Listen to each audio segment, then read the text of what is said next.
Everybody, just met a new person on YouTube, and they did two videos, and one was talking about don't let somebody run you down.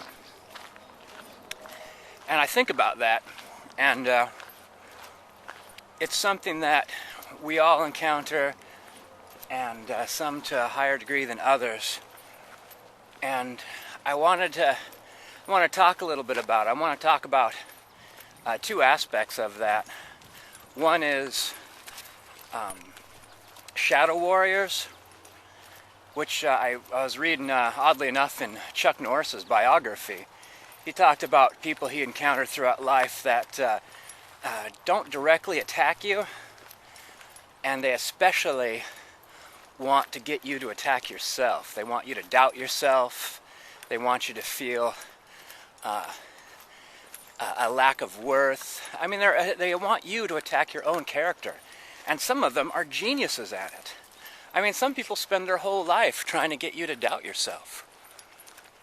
I think that, another thing is the tall poppy syndrome, about I feel tall and big, and I ensure that how I feel that way, ensure that I'm going to continue to feel that way, is making sure everybody around me feels small and little, so that they could feel so much more the master of themselves and all around them, because they're able to either make people around them feel inferior or self-critical, and if they can't do that, well, they'll just find people who they can do that to and surround themselves with those people. A terrible way to live life. And the other aspect that I wanted to talk about was knowing thyself.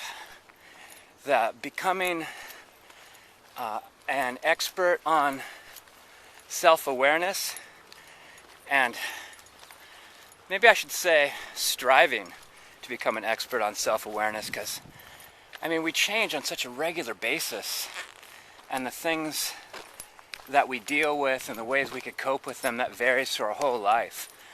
But let's do that. Let's do the shadow warrior first.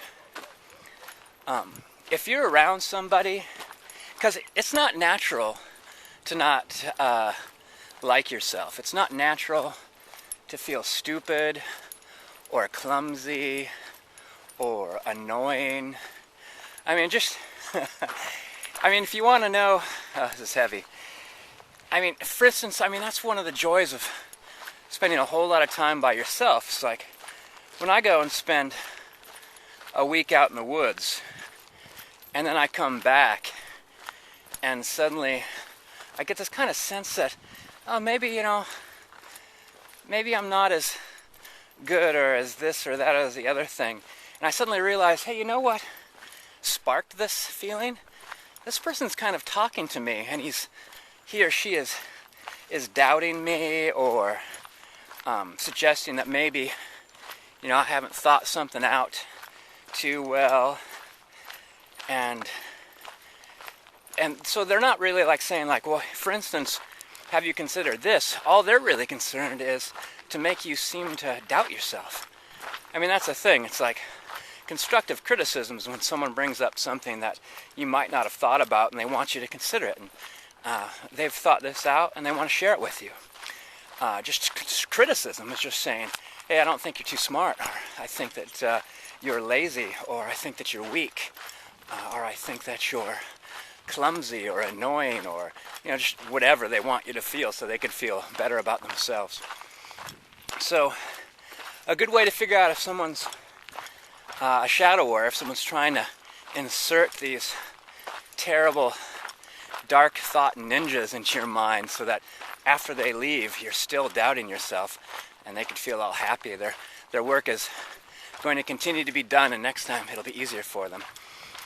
So kind of watch your own emotional reactions to that kind of thing, and you'll get a sense of who's messing with you and who wants to help you.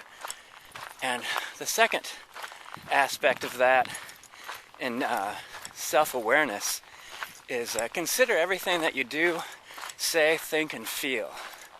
Kind of think of it like a jigsaw puzzle. And as those pieces are laid out, look for overlap, because sometimes you think and feel one way, but maybe your actions don't match. And so when you see some overlap like that, you realize, oh, maybe I'm kind of fooling myself, or maybe I haven't thought a certain aspect of what I'm doing or thinking or feeling out completely, and I should. And then once you start getting really good at kind of laying out this jigsaw puzzle of your personality, look for gaps. Not only are you looking for puzzle pieces that don't quite fit and overlap, maybe pointing out contradictions, but look for areas of your life where there is something missing. And that's hard to figure out that something's missing. But I think listening to yourself is the way to find out. You'll tell yourself. You either feel it, or sometimes people say it. Like they say that they want something, and they say it for a really long time, and then one day they do it. And they're like, oh, I'm glad I thought to do this. And someone will say, oh, you've been talking about doing that for years. And they're like, really? Yeah, I've said that. Someone pointed out to me that I'd been talking about a need or a want for years. And I didn't know it. I wasn't really listening to myself. And thus, striving to be self-aware, striving to know myself. All right, well, that's got to be like 10 minutes. So I'm gonna peace out ya. So thanks for listening. Bye.